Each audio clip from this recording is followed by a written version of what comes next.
Dad slammed the kitchen keys onto the table, put the pizza on the crystal. "You're a cook, not a daughter."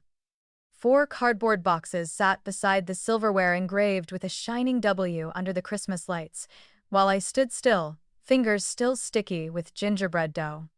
I set my plane ticket on the counter, with a thick stack of files tucked beneath it. Tonight, they needed me in the kitchen. Tomorrow, one of their guests would need me in a role my family had never imagined. And the first shutter click was already primed. 15 years of being the family's free cook taught me when to be silent, especially when my sister Chloe was being showered with praise in the living room while I stayed behind the stove. At noon today, Mom called, rattling off 7 main courses and 10 sides for 24 VIP guests. By evening, Dad finished it with that icy order. I looked at the screen, an email confirming a 9 a.m. meeting on December 26th with the leadership of Helios Resorts. The clause clearly stated, the CEO must be present. In the black folder was the proposal I'd pursued for 2 years, on tonight's guest list at my parents' house. A familiar name had just appeared, the person who could sign something that would change the entire trajectory of my company. There was only one choice: stay in the kitchen for their Christmas Eve, or step into my boardroom. That Christmas Eve, one small decision would flip the whole chessboard before anyone in the Whitman house even noticed. I stood a long time at the stone counter, watching the Christmas lights shatter into flecks on the flour dusting my fingertips. After Dad's key slam, the kitchen went so quiet it swallowed sound. I didn't answer. Silence had once been the armor that got me through, but tonight it felt like a tightening rope. I pulled the plane ticket closer and pressed its edge flat. If I had to name what made me walk out of this house, it began with 2 old signs repeated, until they hardened into truth, how they introduced me to the world, and how they erased my room from this home. The first sign always came wrapped in polite smiles. "This is Chloe, the youngest PR for big brands, and this is Nancy, she's handy in the kitchen, always saves the family." Dad recited it smoothly like a memorized line. Listeners instantly asked Chloe about her new campaign, requested her card, praised her dress. I stood beside them, hands still smelling of onions and butter, nodding and smiling. No one asked what I did, because the introduction had sealed the story shut. I became the party's utility, a pair of hands in the kitchen rather than a life outside it. That was enough to soothe them. I had tried to speak up. At a rare family dinner, I shared that Aurora had just won a contract.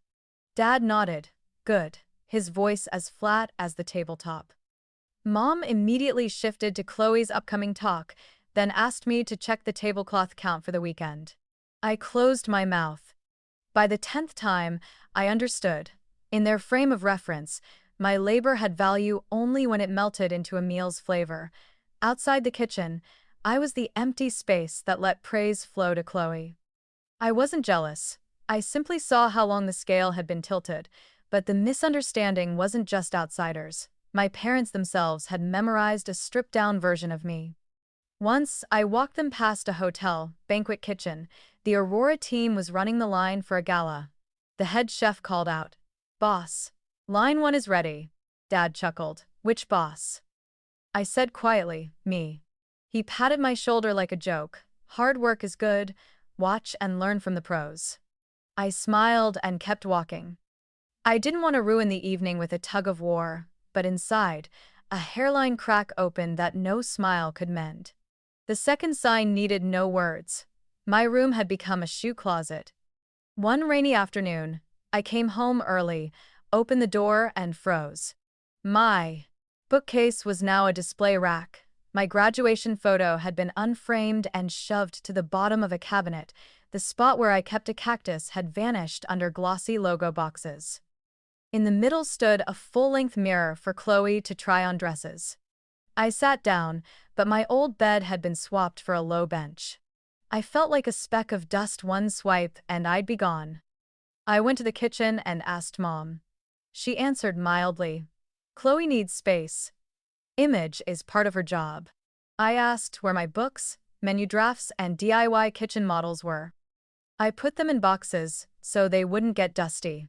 I opened one, page corners bent, ink bled. I closed it and taped it shut.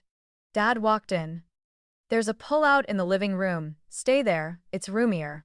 As I plugged in my phone, I faced the hardest truth.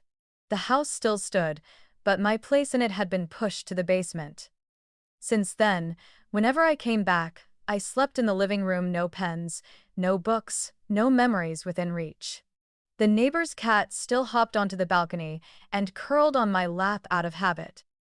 As for that other room, every pass-by brought the scrape of drawers and the click of heels.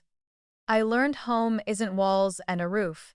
Home is the empty space kept intact so you can return without asking permission.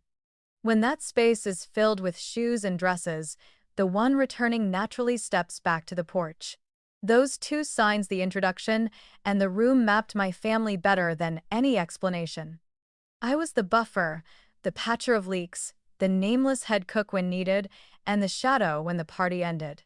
The only story told to the outside was Chloe's. On invitations, in posts, in closing thank yous, her name sat center stage.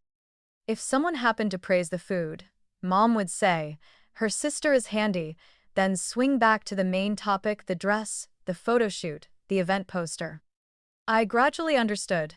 The willing martyr is assumed to be endlessly available, but this Christmas Eve, the old signs were honed like a freshly sharpened blade. Dad's line, "You're a cook, not a daughter," stuffed me back into the box they'd built around me since I was 17. And the door of my old room, now a shoe closet, shut on memory with a bolt's click. I had no option but to name things correctly. They had erased me from the intro, the photos, the room. I could no longer smear my silhouette on the kitchen wall like a wisp of smoke. I set those two signs back on the counter beside my plane ticket. On one side, the family's habit. On the other, a meeting notice that read, "The CEO must be present." I wasn't chasing victory over relatives, and I definitely didn't want to swap pizza on Crystal for another performance. I just wanted my work called by its right name. I smoothed a sugar-dusted note, cleared the counter, and turned off the lights. Behind me, the decorations still blinked. From the porch, a pine-scented draft slipped through the door seam. I inhaled. Tomorrow, I would be where I belonged. And if anyone asked why I left the kitchen on Christmas Eve, I'd keep it simple, because I finally remembered my real name and spoke it out loud. I sat by the window as streetlights smeared into dull gold streaks on the glass. On the table, my laptop still glowed, cradling an email from Elaine Park, CEO of Helios Resorts. 9 a.m. on December 26th. In person, no exceptions. The words were cool and precise, like a lock snapping shut. I touched the screen with my fingertip, as if to confirm this wasn't a dream. It was the contract I'd chased for 2 years, a project that could lift Aurora from regional player to national name. $2 million to start, with room to expand across 5 Florida resorts along the coast. But as I breathed through each pulse of hope, my phone cut in. "Dad." I hadn't hit decline before his voice came, clipped and hard. "Come home early tomorrow. Prep 17 dishes. We've got international guests. Don't embarrass your mother." I stayed quiet, hearing his pen tap-tap on the table on the other end. His breathing was heavy, as if I owed the family a feast. "I have a flight," I answered softly but firmly. He gave a short, dry laugh. "A flight to where? You're unemployed. What could you possibly be busy with? Don't play games." I bit my lip as the weak mint from my cold tea wafted up. I'd heard those words a dozen times. Unemployed, between opportunities. But not this time. I flung open the black folder on the table so the light hit the embossed logo, Aurora Events and Culinary. The raised letters gleamed, reminding me every number, every contract was real, not imagined. "I'm not unemployed," I said slowly. "Aurora is about to sign with Helios. I have to be there." Silence on the line for a few beats, then the scrape of a chair. "Don't be ridiculous. Your mother already planned the menu." The guests are important, the family needs you. My shoulders tensed, each vertebra turning to stone. The word family sprang like a familiar trap. Every time he said it, I repeated the loop, drop my work, shelve my plans, crawl into the kitchen as if my only valid existence were there. But this time, there was nowhere left to back up. The family needs me. When there are guests. The rest of the time, what am I to you? His voice jumped. You're my daughter, so you do as you're told. I closed my eyes and saw my old bedroom turned shoe closet. I remembered the awkward intros. This is Nancy, Chloe's sister. She's great in the kitchen. The hypocrisy was blinding. They could lay silver platters, yet ignore the gold I'd forged myself. I'm not coming home. I let it drop, oddly calm. He exhaled sharply, voice grinding. If you get on that plane, don't come back to this house. Not a new threat, but this time it sparked differently. I looked at the e-ticket on my screen, the corner blinking with the flight number, 447, JFK to Miami, departing at 8 p.m. One click would lock it all in. My hand settled on the mouse. My heart pounded like a drumline. I turned to the kitchen corner, where a small note waited. 3 hotline numbers for emergency catering services I'd written down, in case a day came when I couldn't make it. I wasn't abandoning them completely. I wanted them to know there were solutions besides turning me into a shadow in the kitchen. I placed the paper neatly on the counter beside a business card that read, Nancy Whitman, CEO, Aurora Events and Culinary. I knew they wouldn't pick it up. They had never read a single one of my cards. Leaving it there clarified me to myself. One last attempt to walk away without bitterness. The phone buzzed again. A text from Chloe popped up. Don't be selfish. Elaine Park, CEO of Helios, is coming tomorrow night. I need to pitch her PR. Don't make me look bad. I stared at the line and laughed. The very name I was about to meet as a 7-figure partner, Chloe saw as a prospect to pitch PR. My whole family, including my sister, still believed I orbited the stove. They had no idea I'd already moved several steps ahead. Outside, the snow thickened, tapping the roof like a quiet metronome. I opened my laptop and reviewed the 48-page deck for Helios. Financial charts, team photos, service value comparisons all ready. I flipped to the final slide where the signing amount glowed, $2 million. It shone like a lantern at midnight, guiding me out of the kitchen's shadow. The phone rang again. Mom. Her voice came tight and ragged. Nancy, don't shame us. They're coming for your sister. You just need to handle the kitchen. Don't chase fantasies, I answered. Gentle but unyielding. You've never asked what I do. Not once. But tomorrow, if I'm not there, 50 employees at Aurora lose their shot. I can't betray them. Employees, she forced a laugh. My daughter doesn't have a company. I hung up without another word. Arguing would only waste time. I returned to the screen, reopened Elaine's email, and read each line carefully. She'd written, the CEO's presence is mandatory. Otherwise, we'll go with another firm. No detours left, no room for hesitation. That night, I packed, suit by suit, binder by binder. In the middle of the clothes, I laid the black leather folder with Aurora's logo. I remembered the first printed contract I held just a few $1,000s, but the self-reliance made my hands tremble. 5 years later, I stood at a threshold my family didn't even know existed. When the zipper rasped shut, distant church bells rang 3 times. Near midnight, I stepped onto the balcony and drew a long breath. The cold stung my cheeks, but inside I'd never felt clearer. I whispered a promise to myself. No more walking back into that shadow. The phone buzzed a few more times, but I didn't look. Notifications flared and died. I knew they'd keep calling me ungrateful, selfish. For the first time in 15 years, I saw it cleanly. I'm not ungrateful, I just choose to be grateful in the right place. And Aurora, with my team, is where my whole heart belongs. When the clock struck 1 a.m., I set the plane ticket in the drawer under the warm lamp. Flight 447 glowed like a private code. I smiled. The final negotiation with my family had ended without extra words. Ahead lay Helios, a $2 million contract, and the day I would step out of the Christmas Eve kitchen into my rightful seat. I got to the airport earlier than usual.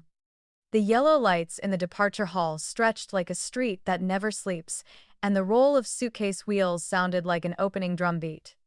After check-in, I sat at the gate and watched 447 blink. When boarding was called, I felt lighter each step into the jet bridge, another step away from the butter and garlic Christmas kitchen. On the plane, I chose a window seat. The city below looked like a tray of candles, far out of reach. I set Aurora's black folder on my lap, reviewed the schedule, then switched my phone to airplane mode. No more rings had the power to pull me back.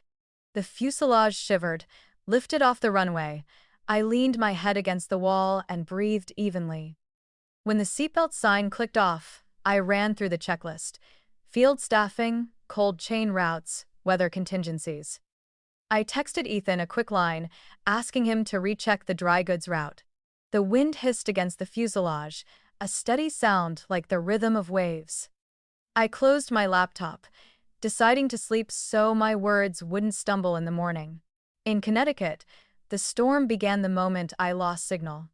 Mom called the Italian place in the next town, called a cousin, called a neighbor known for cooking. Everyone said the same thing: on Christmas Eve, kitchens are closed. Dad rummaged through the fridge: butter, 2 frozen chickens, a few bunches of asparagus. Chloe rushed around the living room, red dress sweeping the floor, prodding the help to turn up the lights, adjust the music, replace the flowers. Near 7 o'clock, the house was loud but the tables still cold. Mom tried my number, it rang then cut off. Dad slammed a cabinet door and growled, "She's doing it on purpose." An aunt suggested Chinese takeout. Mom waved it off. Doesn't match the Christmas plates. In the end, they called 2 pizza chains because one couldn't bake fast enough. The housekeeper spread the silk cloth, set the W engraved silver at center, then hesitated. Where do the cardboard boxes go on crystal? At 7:15, the first car stopped at the curb. Guests dusted with snow stepped in, praising the tree, admiring the crystal cabinet. Chloe whispered to Mom, "Let me pour Elaine Park a glass of wine, then I'll bring up the PR package." Mom nodded. In the kitchen, Dad sniffed the cheese and ordered, "Put it on the crystal." "Quick," the housekeeper ventured. "Can we leave it in the box?" He snapped, "What's crystal for, then?" And so, the pizza slices sat neatly on Waterford plates amid the carols. A younger cousin snapped a photo of crystal plates crowned with pizza and posted a story. Christmas Eve, luxury under pressure. The lights caught the W and flashed, then vanished into a sea of views. No one out there knew whose house it was, but the winking laughter was enough to leave hairline cracks in the windows inside. At 7:30, Elaine Park arrived in an ivory suit, a tiny shell pin at her collar. She surveyed the room with eyes that had passed through 100 banquets. Chloe intercepted her, fluent about a strategic media network, discreetly teeing up a 6-month service package. Elaine nodded politely, thanked her, promised to consider. When the crystal-laden pizza tray was set down, she paused a beat, then pressed a small smile. In the kitchen, the insults evaporated with the smell of baking dough. Dad told an uncle I was temperamental, making things up, walking out on the big night. Mom added, "She's weak, easily panicked." Snippets of it floated into the living room when a sentence slipped too loud. One guest frowned, another shrugged. Chloe heard and forced a smile. At 7:45, the second wave of pizza arrived. The yeasty smell collided with cinnamon apple candles, becoming a wobbly holiday scent. The pizza cutter pulled long strings of cheese that smeared the linens. Mom pinched the lace. Dad popped a bottle in a hurry, foam blooming on the rug. Someone blurted, "Should we open canned soup?" The group chuckled, brittle. Right then, my plane skimmed a thick belt of clouds. I pulled up the thin blanket and let myself drop into a short sleep. In the dream, a white-clothed table. I sat at the head, the rollout plan before me, my team at my back. When I opened my eyes, the cabin lights were soft. I poured some water, touched the folder, steady as if I'd laid the first stone of a bridge. At 8 o'clock, Mom asked the guests to sit. Polished flatware lay beside perfect circles of pizza. Chloe steered the talk to flexibility. Elaine answered, I value the ability to adapt. She lifted her glass, eyes circling the room as if tagging things. The linens, the lighting, the splash of wine, the restless hands, and the silence between the compliments. By 8:45, a few guests excused themselves. Elaine shook hands and said she looked forward to meeting again in a more suitable context. Chloe stood in the living room, fingers clenching her phone. Dad exhaled hard, all because of her. Mom bent to gather plates, crumbs sticking to her gloves. Outside, the tree sagged under snow, the string lights still blinked. I touched down in Miami near 11 p.m. The warm air of the terminal wrapped me for real. My phone buzzed nonstop as it regained signal. A stream of scolding texts, a few blurry photos. I skimmed and switched off the screen. Clear signs lit the way. Exit, taxi, hotel shuttle. I pulled my suitcase and felt like I was hauling a new life, fewer demands, more correct names. In the car to the Helios Hotel, the radio played an old carol. Through the window, the night ocean looked like ink, waves flashing with pier lights as they hit the shore. I leaned my head back, letting the wind hush through the palms in time with the plan in my skull: slide order, life cycle cost highlights, guest satisfaction metrics. The Connecticut storm receded like a stripe of rain in the rearview. When my hotel room door clicked shut, I set the folder on the desk, hung my coat, and washed my face with warm water. The mirror returned an alert face, free of butter and garlic. I sat on the bed's edge and texted Ethan, landed. Then I turned out the light. Tomorrow morning, I would stand in the conference room and say my own name again. This time, no one could tell me to go back to the kitchen. I woke before the alarm, as if my body knew the hour on its own. Warm water sluiced my neck, rinsing away the last trace of flight. I dried my hair, pressed the vest collar straight, and checked the reflection in the dark glass. Nothing sloppy, nothing flashy, just formal enough for a meeting where every sentence could reroute the year. I skimmed my schedule, marked the dinner with Helios at 7 p.m., and closed my phone. The Miami sky faded toward dusk, orange bleeding like silk. I slid a slim packet of documents into my bag, added a black felt tip, and drew a deep breath to open my chest. Tonight wasn't for presenting, it was for being seen. The restaurant sat inside the Helios complex, floor-to-ceiling glass veiled with thin white curtains. The lights rose from the floor, gentle as the base of a freshly swirled glass of wine. A server led me past round tables. The clink of cutlery hummed like low notes, no one in a hurry. I chose a table by an oak-paneled wall, shelves behind me lined with olive oils and pink salts. The appetizer arrived like a whispered greeting, seared tuna slices with a few grains of salt and a curl of lemon zest.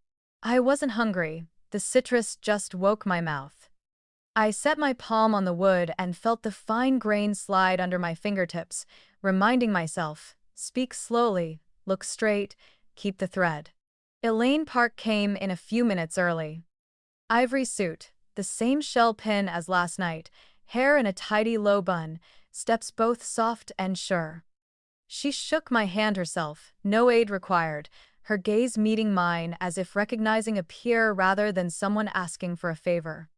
Nancy, she said in a low voice, thanks for taking a meeting so close to the holiday. I answered simply, thank you for keeping it in person. She smiled, ordered 2 sparkling waters, and said we'd skip wine for now. We'll pour tomorrow, she joked. And I laughed, feeling the first layer of ice melt like breath on glass. We covered what doesn't fit on paper: team culture, handling cold chain hiccups when a truck is late, training standards for seasonal staff in peak months. Elaine listened without cutting in, nodding and asking at the right moments. When the entree arrived, she set down her knife and looked at me, shifting topics with the softest sigh. Last night, I had to drop by a peculiar dinner. I kept my pulse steady and raised an eyebrow for her to continue. The host bragged about a Christmas Eve meal cooked by the eldest daughter with crystal and engraved silver. They ended up plating pizza on crystal. I've seen many banquet mishaps, but pizza with crystal was a first. She gave a small laugh, not cruel, just noting a phenomenon. The clatter around us dimmed a notch, as if the room leaned in. Elaine went on.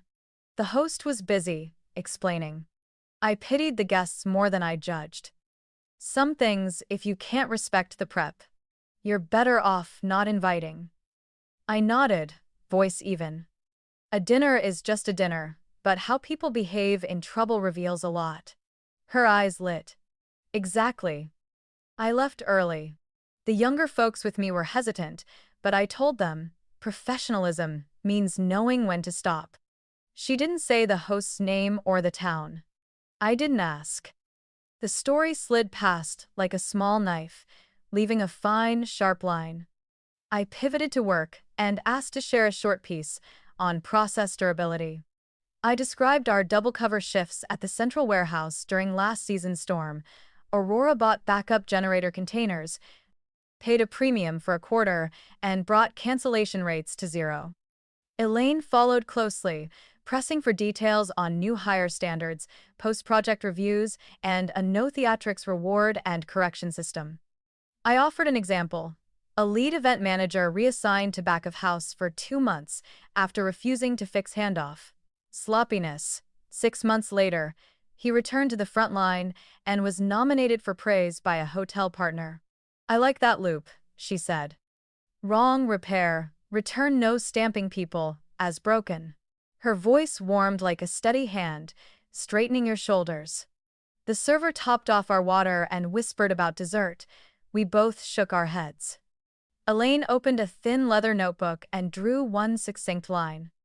We always require a CEO on site at the close because we want to see the person who will take responsibility when things don't go to plan, she said, leaning on take.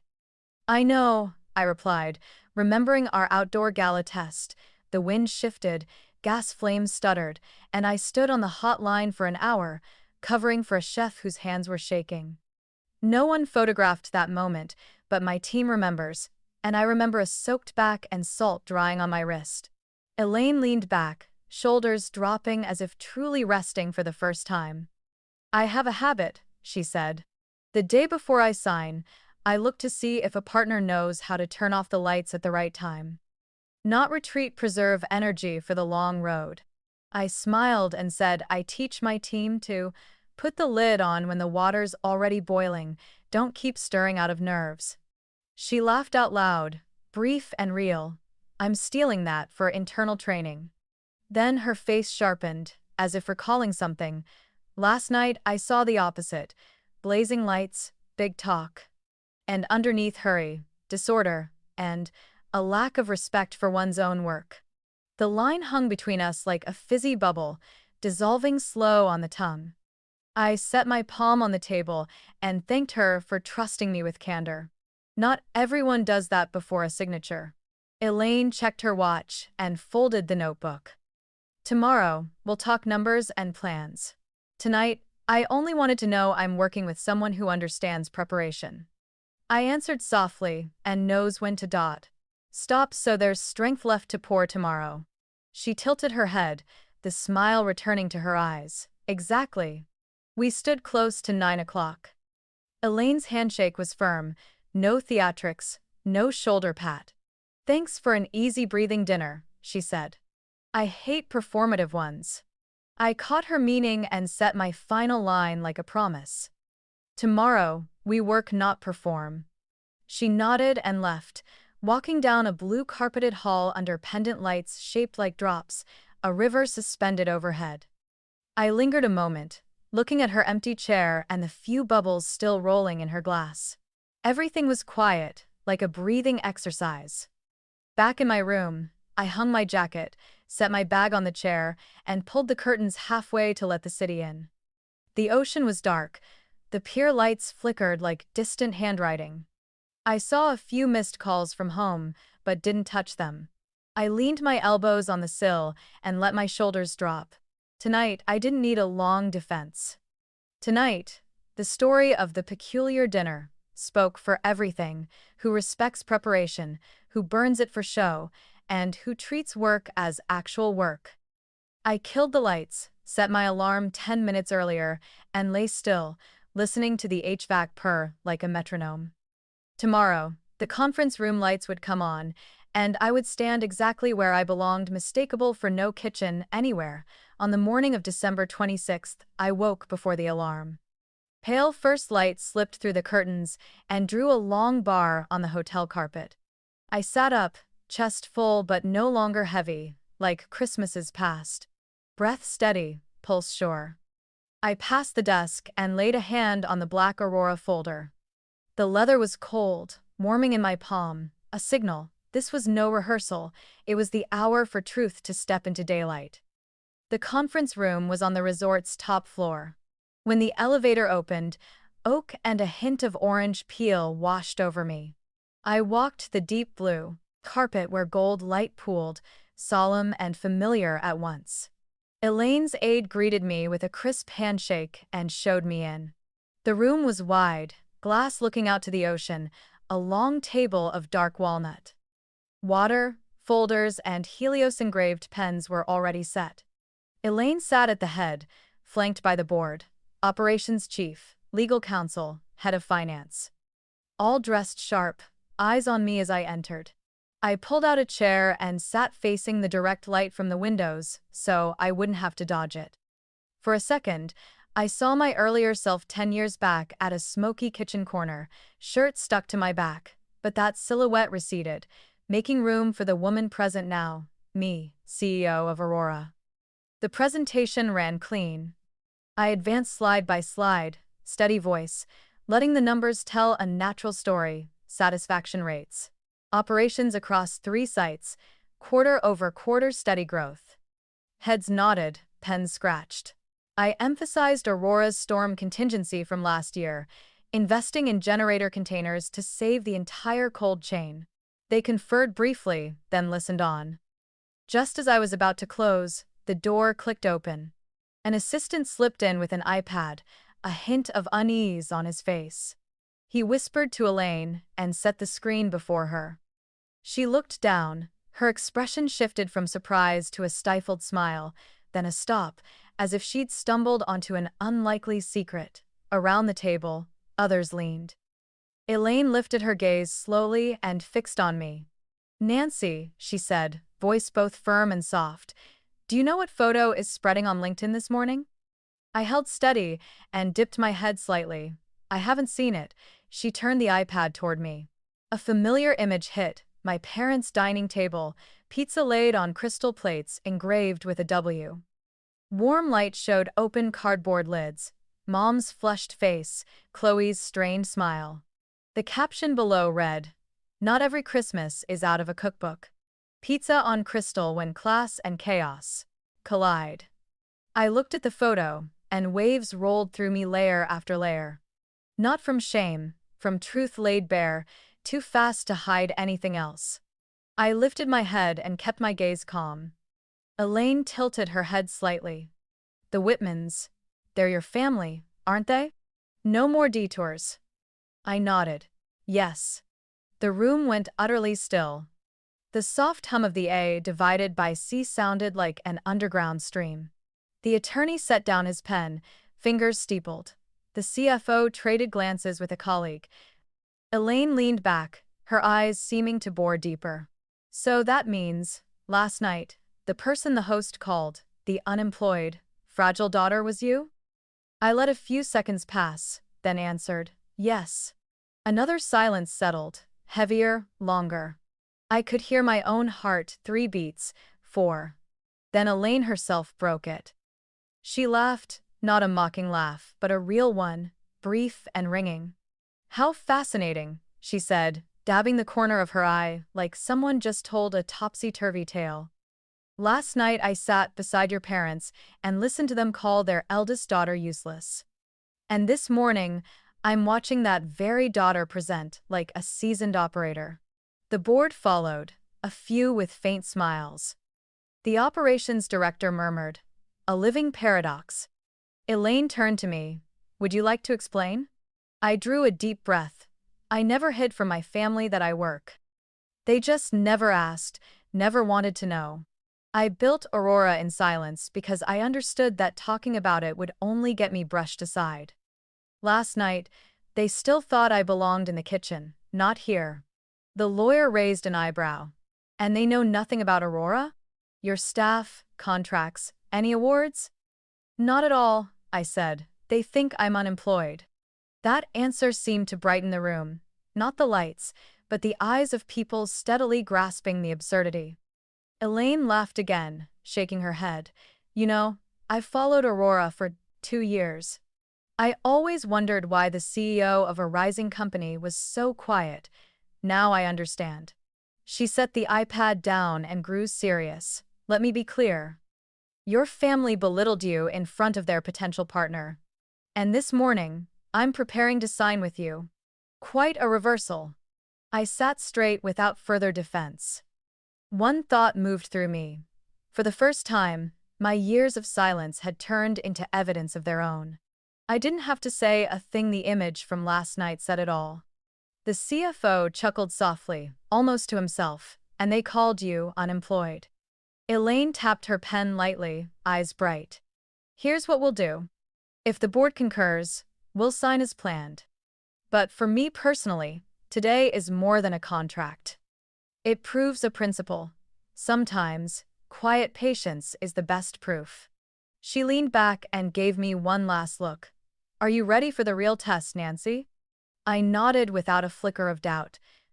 I've been ready for a long time. In moments, the room filled with the soft rasp of pens on paper. I sat there, hand resting on the black folder, feeling the cold sweat at my nape evaporate. The heaviest curtain had just been lifted not by me, but by the very family that had lowered it for so long, and I knew from this moment on, the game would not be the same. The draft contract slid toward me, heavy stock. Elaine set a fountain pen on the lower right, one hand holding the last page. I ran the clauses again: scope, confidentiality, service standards, milestone payments. No traps, no fine print tricks. One clear standout: the CEO bears final responsibility. I looked up. Elaine gave a slight nod. The pen on paper sounded like a bolt sealing the past. "Nancy Whitman," I signed cleanly, the ink flaring then settling flat. I signed the second set, the third, and handed them to Helios's counsel. The operations chief exhaled just a whisper, as if a sail had finally caught the right wind. Warm applause. Elaine rose and shook my hand with a sure grip. "Congratulations, Nancy. From now on, we're on the same team," I answered. "Thank you for seeing what needed to be seen." She tilted her head, as if a cipher had just clicked. Her aide staged the photo: the table, 2 contracts, crossed pens, the ocean framed by glass. I stood between Elaine and the ops chief, back straight, chin slightly lowered. A few shutter clicks. Elaine excused herself for a minute. She made a call in the glass foyer. Some board members brewed coffee. The aide prepared the envelopes for the hard copies. I texted Ethan. Signed. All hands at 3 p.m. Miami time. Elaine came back in, composed. "I just called a certain host in Connecticut." My heartbeat changed by a beat. She summarized. She apologized for leaving the party early, said Helios prioritizes those who respect preparation, and informed her Helios had signed a strategic deal with Aurora. There was a very long silence. She paused. Then she asked, "With whom?" I answered, "Your daughter." Then silence again. I felt the paper rasp under my palm, a small click, like a lock settling into place. The aide suggested posting to LinkedIn immediately. Elaine looked to me. "All right?" I nodded. The assistant snapped a close-up of the signatures. Elaine read the caption before she hit post.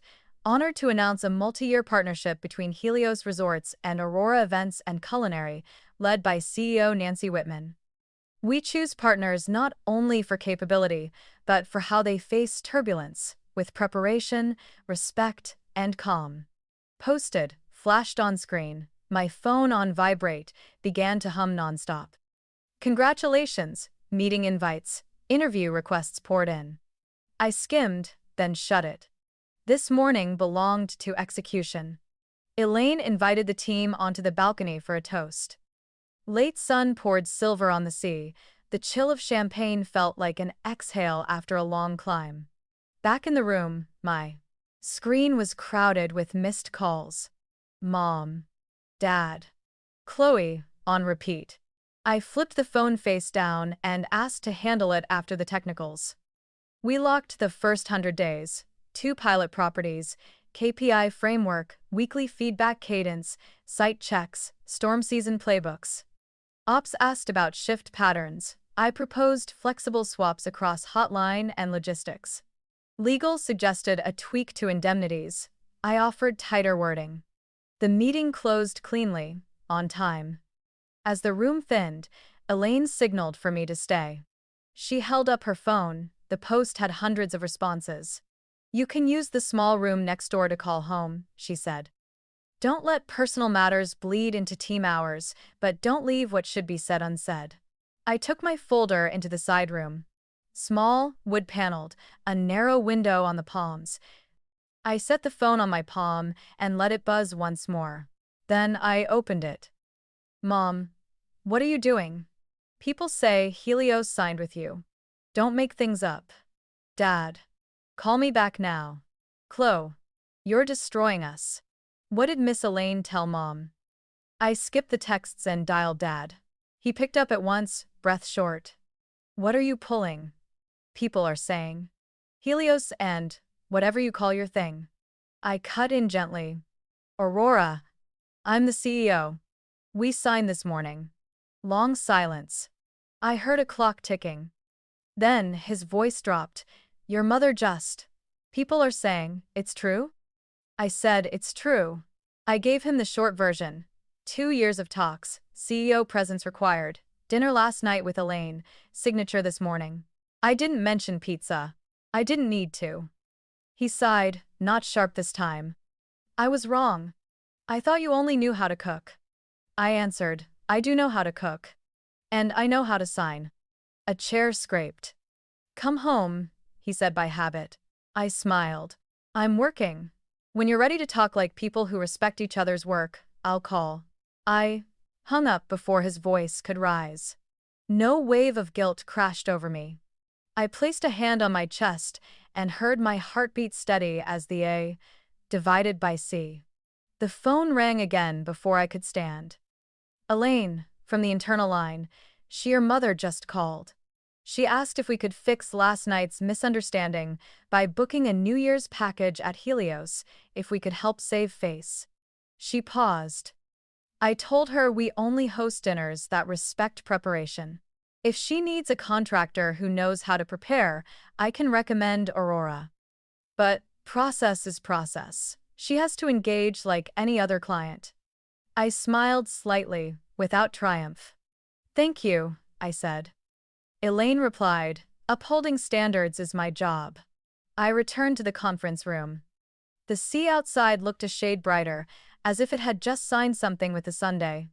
I gathered my papers, capped my pen, and texted the team. Begin. The phone buzzed again. This time I let it. Inside, everything was where it belonged. I set a staffing review with Elaine for the afternoon and sent the schedule to management. Received. Replies came back, even and prompt. I left the room with the sun angling toward the water. Glass in the atrium mirrored a ribbon of silver waves, while the red bell on my phone blinked like buoys. I didn't open any calls. First order of business, an internal note to Aurora deal signed, 3 execution pillars, and thanks.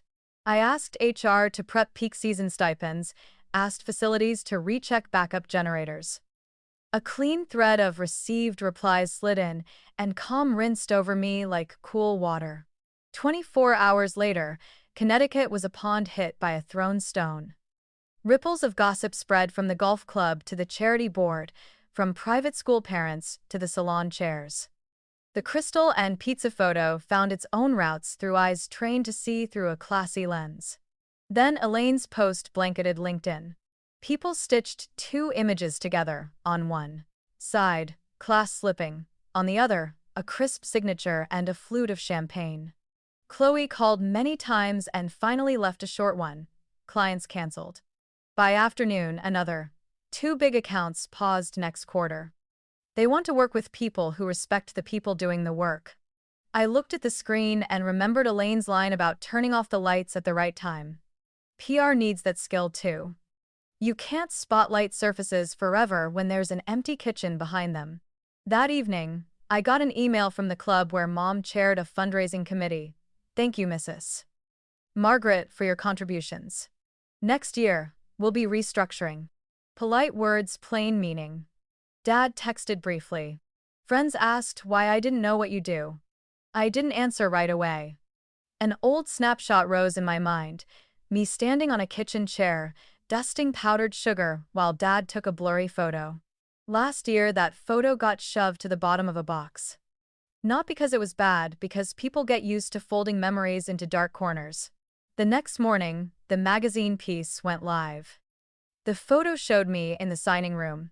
The headline read, "From Invisible to Durable, How Nancy Whitman Built Aurora Without a Family Launch Pad."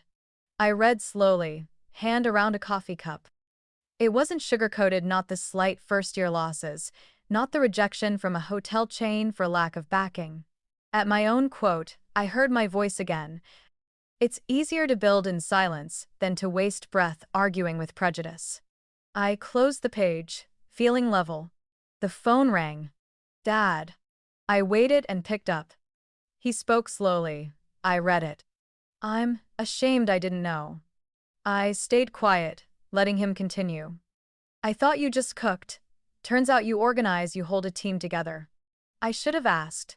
I leaned on the window frame. I'm not asking for an apology, I said. Just call my work by its right name. He sighed. Then, CEO. I smiled faintly. In his mouth, the word sounded newly sharpened. I thought we'd stop there, but he added. Your mother can't take it yet. She says you shamed the family. I said, I told the truth. If the truth hurts, maybe we should revisit how we've been living. The line went quiet for a long time. Then he said, low as if hiding from someone, she cried last night. I didn't feel glee. A damp sadness fogged the mirror. I ended the call and sat on the bed's edge, reminding myself not to tally debts in the old ledger. Messages arrived from people I never expected. My culinary teacher when I was 20, a former coworker from my first restaurant, a client who'd once canceled and now apologized for taking bad advice. They wrote simply, "Congrats. Proud of you. Thanks for keeping at it." I read them all, answered without flourishes. Thank you for seeing. When work is viewed with the right eyes, you don't need many words. That same day, Aurora set up a dedicated inbox to filter inquiries. Ethan texted, "At this pace, we need 3 more coordinators and a warehouse shift lead." Maria sent photos from the test kitchen. The team had drafted pilot menus for 2 resorts and finalized standardized spice sheets. I did a walkthrough on video and reminded them about knife safety and anti-burnout shifts. The small things keep a ship from taking on water. By day's end, Chloe sent a long email. She opened with, "I was jealous." She wrote about living in the spotlight, believing it was hers, panicking when she learned it was borrowed light. She said she was ashamed of helping label me, of laughing when people praised her, and called me by generic terms. She apologized, not asking for instant forgiveness. She said she was seeking therapy and wanted to relearn the trade without family scaffolding. I finished and sat a long while. Then I typed, "Thank you for telling the truth. That is already a step." Night fell, and the sea sank into deep blue. I drew the curtains, leaving a slit so the harbor lights could cast onto the ceiling. My phone stayed quiet. I thought about the words that once nearly led me astray. Filial piety misunderstood, limitless sacrifice, honor measured in plates and bowls. Those can be beautiful when paired with respect. Without it, they're just blinders. The past 48 hours ripped those blinders off, no shouting required. Before sleeping, I opened my notebook and wrote 3 lines to the team. Keep a steady pace. Preserve kindness. No one is allowed to get arrogant. I knew tomorrow would bring more questions from the press and from new partners. But the core was clear. Masks fall with noise. Good work moves on in quiet. I turned off the light and listened to the small waves press the shore like a pen gliding over paper. An old story closed not by slamming a door, but by me stepping into another room and letting the door stop trembling on its own. The next morning, I woke before dawn. The sea outside the window was pale like diluted ink, tugboats dragging thin trails of light. I brewed black tea and wrote 2 big words in my notebook: hold tempo, growth isn't a sprint. I powered up my laptop, congratulatory notes, partnership offers, a week packed with meetings. Ethan reported. Inbound orders triple our forecast. Maria sent a video of the test kitchen running like clockwork: hot line, cold line, thawing, sanitation stations. I paused at the moment she adjusted a blade for a junior cook, smiling with patience. Those small details keep the system durable. I've broken before over a screw turned 1 thread short. At noon, we held an all-hands-on screen. I repeated 3 things: protect quality, schedule smart, and stay humble in the face of sudden success. Every new contract must come with training, added shift supervision, and a safety fund for the cold chain. The screen filled with nods and understood. Next came structure. Ethan and I reviewed the org tree, appoint 2 regional coordinators, open a sustainability manager role to standardize organic waste and oil recycling. The risk table appeared: ingredients, transport, team health, communications. Under static solutions, I wrote portable cold boxes, backup generators, secondary carrier contracts. Luck stands with those who stake the ground. In the afternoon, an email from Helios. 3 resorts wanted to accelerate the pilot, requesting a tasting for West Coast management. I replied within 5 minutes, confirmed, proposed a tight menu, requested 2 hours of cold storage access beforehand. I checked weather forecasts for each site, flagging high wind and high heat days. The cold chain is the bloodstream. 1 careless beat, and you're short on oxygen. But growth is just numbers without people. I thought of Maria, once dismissed for slow English, now training the team on temperature control. Ethan went from self-taught delivery driver to designing shift rotations with simple algorithms. I sent each a specific thank you. People grow when recognized in the right place. That evening, I stopped by the test kitchen. Heat breathed out, white lights glazed the steel. Maria set out 3 samples: pan-seared halibut with lemon butter, slow-cured herb chicken, crisp-held roasted vegetables. I tasted and noted salt level, moisture, and hold time on a long line. Good, I said, but give the fish a thinner, sharper crisp, so even in cold drafts the knife still makes that soft click. The team adjusted immediately. Near midnight, Ethan called. The article is spreading. There's a speaking invite from the hotel school in Ithaca. The place that once advised me to choose a more practical path now wanted me to talk about building from zero. Topic? Building success without permission, I said, except with a condition. Students get a kitchen walkthrough, not just a talk.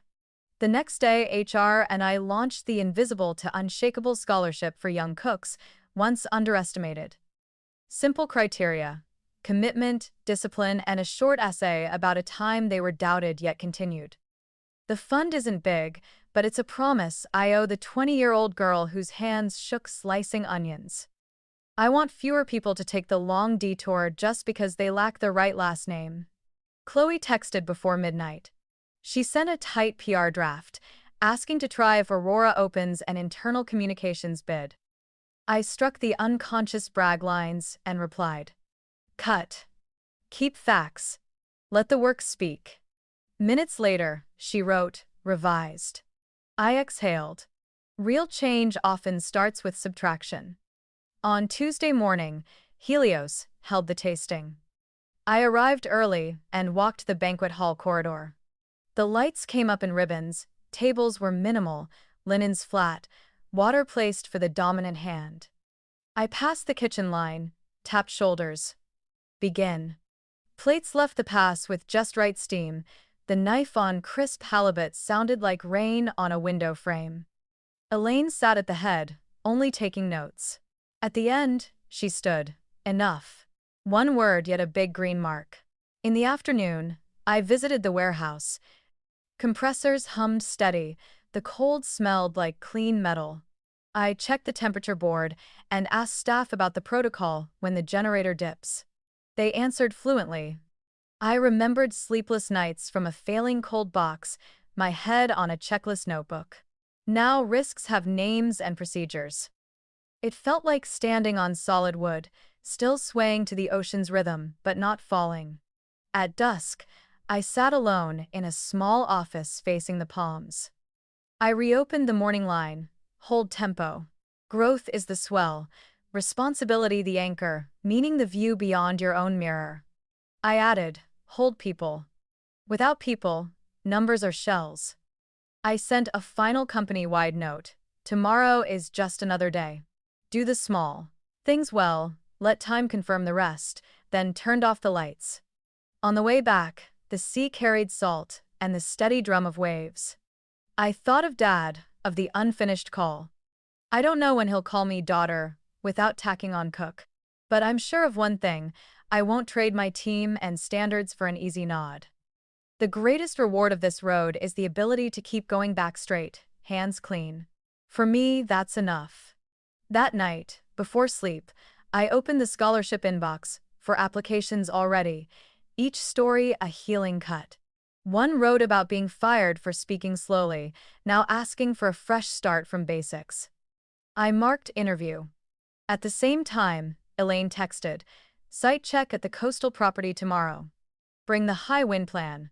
I replied, ready. Closed my phone and listened to the waves.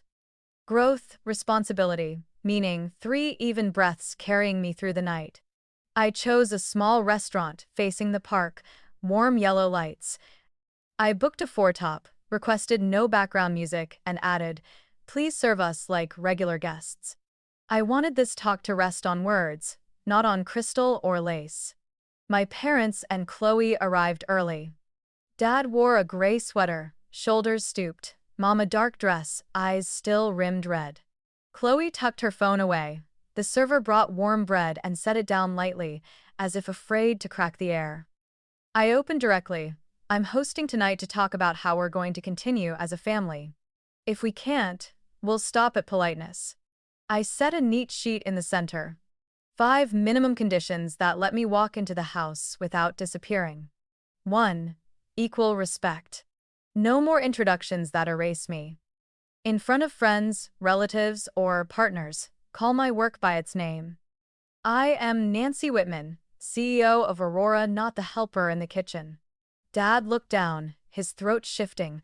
Mom twisted her napkin. 2. Stop the commands. Don't call me into the kitchen when I'm a guest. Don't assume I'll come patch things when plans fail. If you need services, book like any client, process, contract, cost. Water poured into glasses with a clear ring, as if opening a small vent in the room. 3. Public acknowledgement. No applause needed, just one accurate sentence, in public places, that I work hard and my success is real. Mom asked softly, post where? I answered, where you once spoke wrongly about me, the club, the charities, the groups you're in, not payback. Correction. 4. Apology with change. Apology isn't a performance. It travels with behavior. Ask before moving things, listen before judging, call me when you want to speak about me. Dad looked up. I apologize. The word fell on the table without tone but with weight. I nodded, letting it sink on its own. 5. Therapy. As a family and each person, no one shoulders the job of keeping the peace alone. I'm not the bridge anymore. Chloe nodded. I've started. Dad hesitated. Mom gripped the napkin's edge. I spoke softly. What we don't look at will lead us. Dad went first. I read the article. I see you don't need my signature on your life anymore. But I want to learn to say things right, I said. I'll help as long as you don't use it to bargain for affection.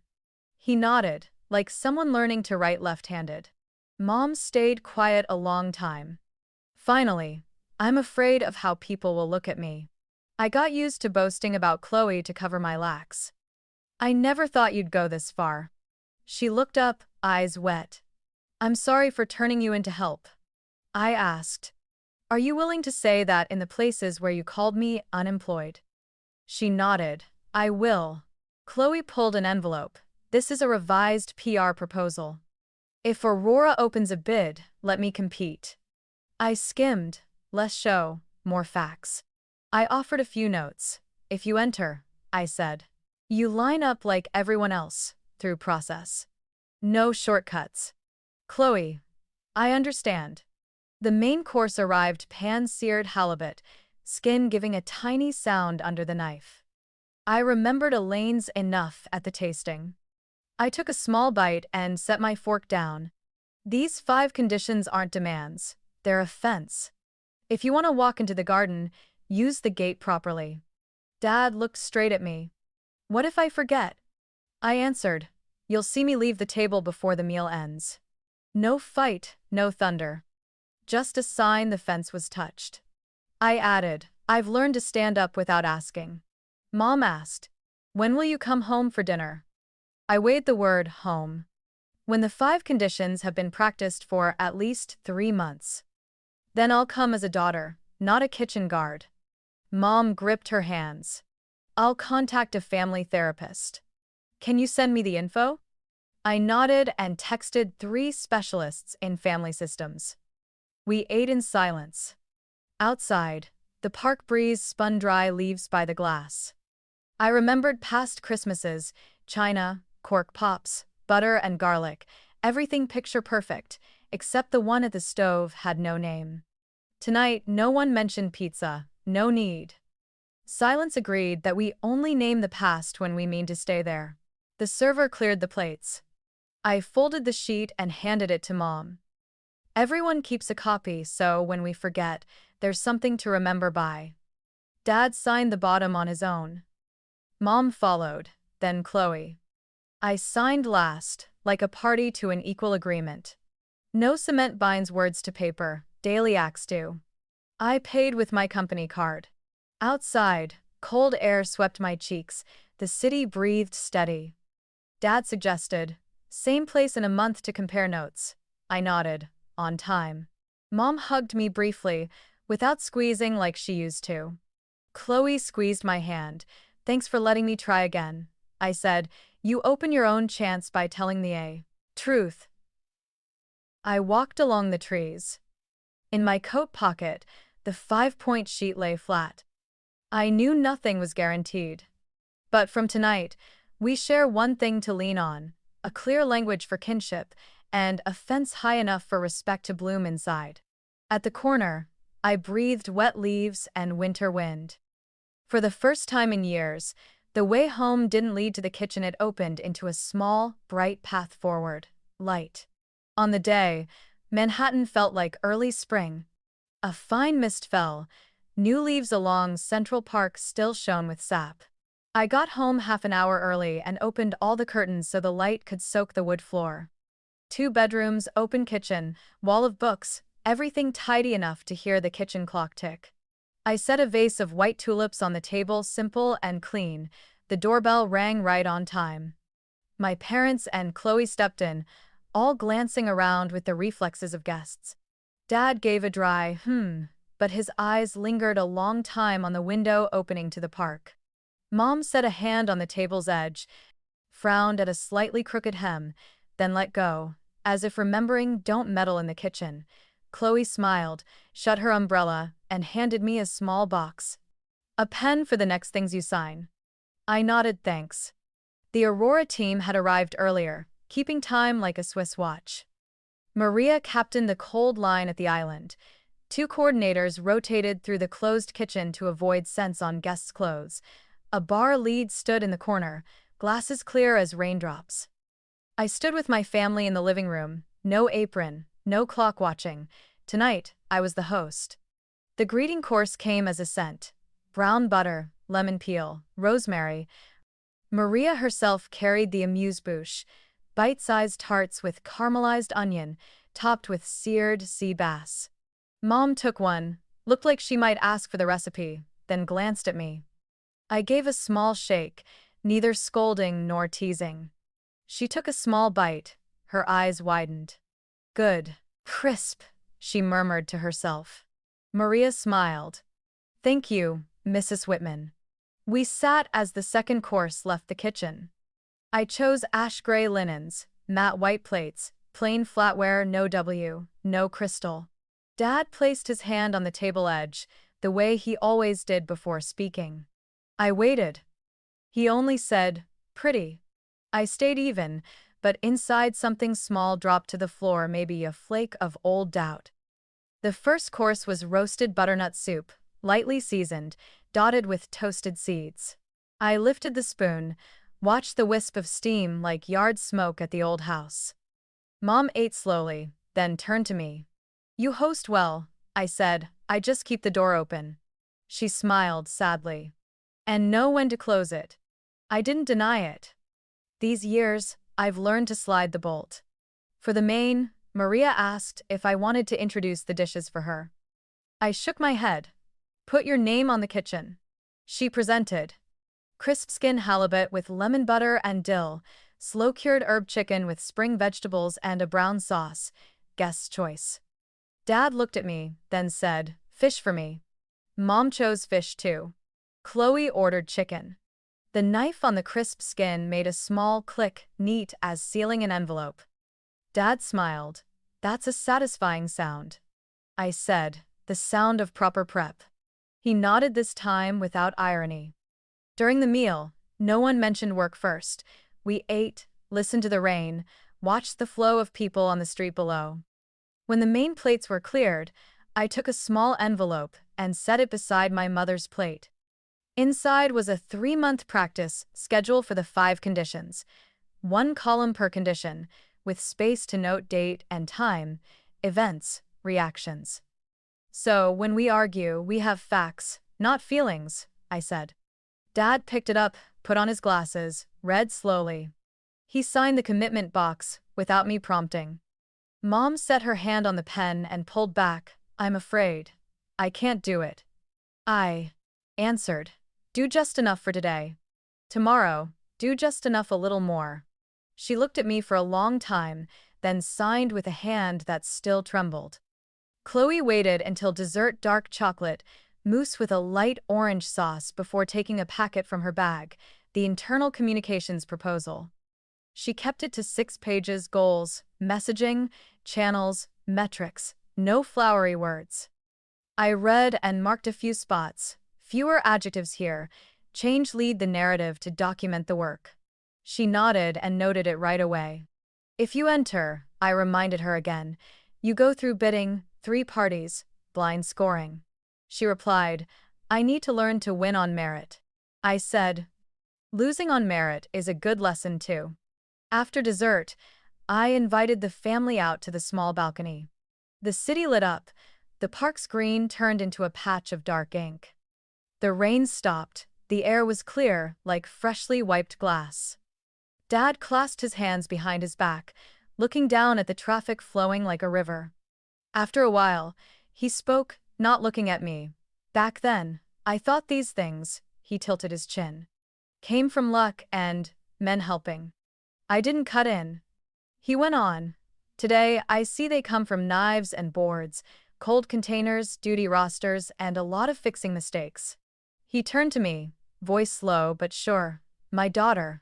The CEO, that sentence needs to be said right. I only answered, I'm still your daughter, but I'm not your cook anymore. Mom stood by the door, rubbing her ring. She said, I posted a few lines in the club. I wrote that I had spoken wrongly about you, and I'll correct it by keeping quiet and listening when you talk about work.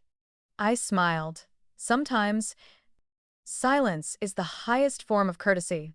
She tilted her head. It's hard. I know. When we came back inside, the Aurora team had nearly finished cleaning up. No clink of plates, no sauce streaks on linens. Maria came to say goodbye and asked to leave. I hugged her firm enough to say thanks. At the door, she turned back to my mother. Madam, you ate faster than I expected tonight. Mom was startled, then laughed. It's been a long time since I was hungry in the good sense. The whole room laughed. The laughter wasn't forced. The family got ready to go. I handed Dad a Polaroid the team had snapped on the fly, the four of us by the window, the park lights in the distance. No one at the edge of the frame, no one blocked. Dad looked at the photo, awkwardly slid it into his wallet. Chloe hugged me light, without clutching. She whispered, I'll send the revision before noon tomorrow. I said, don't rush. Revise until it's solid. Mom came last. She stood very close, her eyes level with mine. I realized I'd grown to her height without noticing. She said, thank you for letting me into this home. I replied, the home is open to whoever comes through the gate. She nodded, I'm learning how to open the gate. When they stepped into the elevator, I watched the door close and listened to the soft hum of the motor. The hallway went quiet again. I went back in, took off my shoes, walked barefoot across the wood, still warm with people's steps. The table was empty, the white tulips still stood straight. I set the 4 chairs back, smoothed the tablecloth. The motions were familiar, but the feeling was new, not cleaning up after someone else's party, but recording an evening of my own. I turned on the little kitchen light and brewed a pot of mint tea. The steam rose to my face, gentle as a hand on my forehead. I cracked the window a notch to let in city sounds and the smell of damp leaves. My phone buzzed, a text from Dad, home safe, good photo, with an awkward thumbs up. I laughed and sent back a shot of the empty tabletop with a vase. Mom texted after, tomorrow I'm going to my first therapy session. I replied, go slow, but go. Night fell completely. I turned off the switches, one by one. The apartment was quiet, like a prelude resolving on the right beat. Tonight, the roles had switched.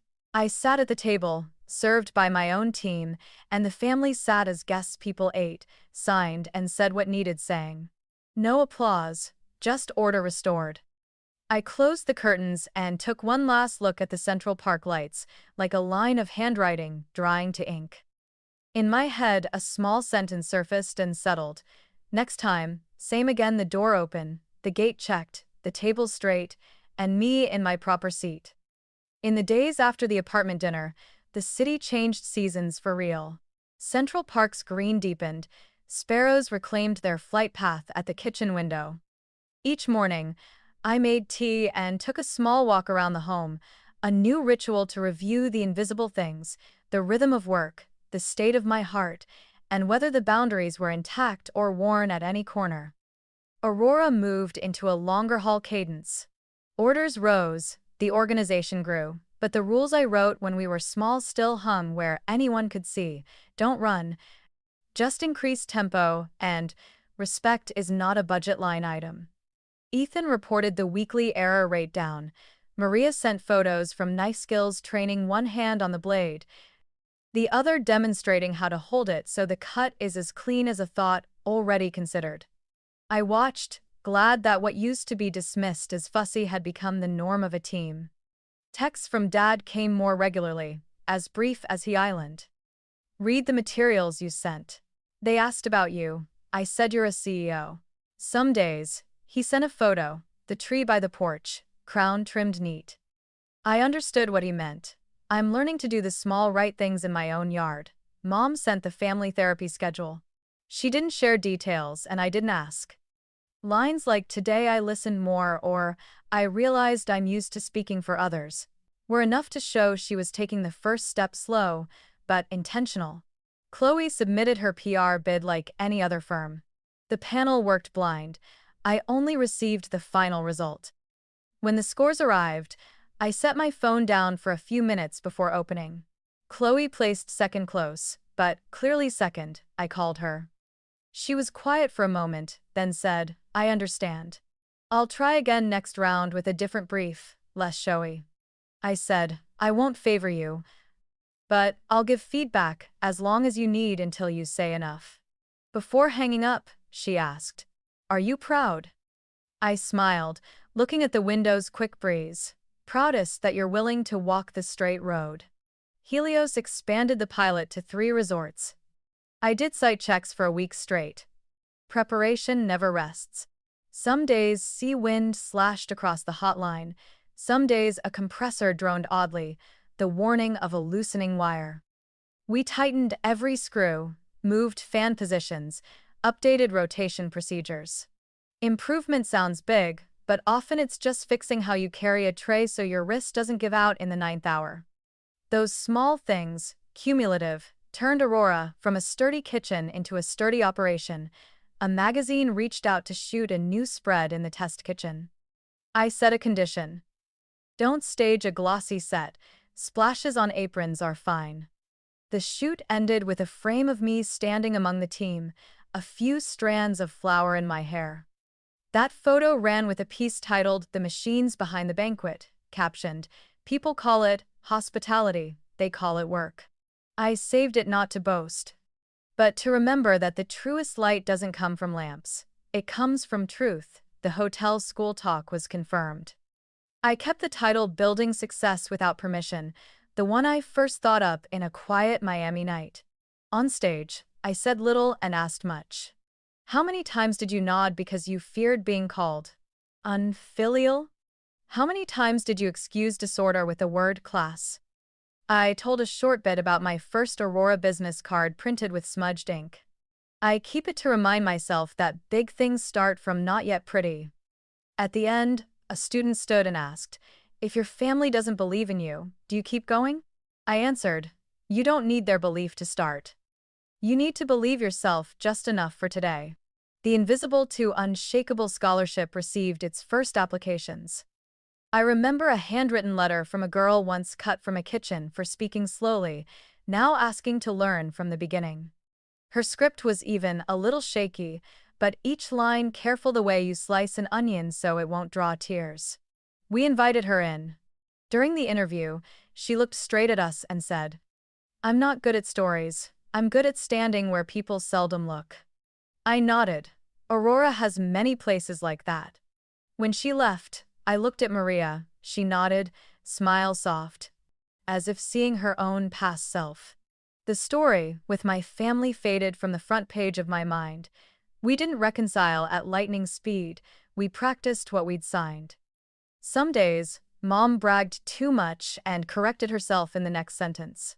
Some days Dad forgot and called me into the kitchen just to taste this, then stopped himself, chuckled, scratched his head, and said, "I'm learning to eat like a guest." Those tiny scraps added up to a pathway not perfectly straight, but clearly lined. I also practiced gratitude without misting up. Thanks to the team for holding steady when I was tired. Thanks to clients for seeing the labor behind the gloss. Thanks to rejections for teaching me to write procedures a little tighter.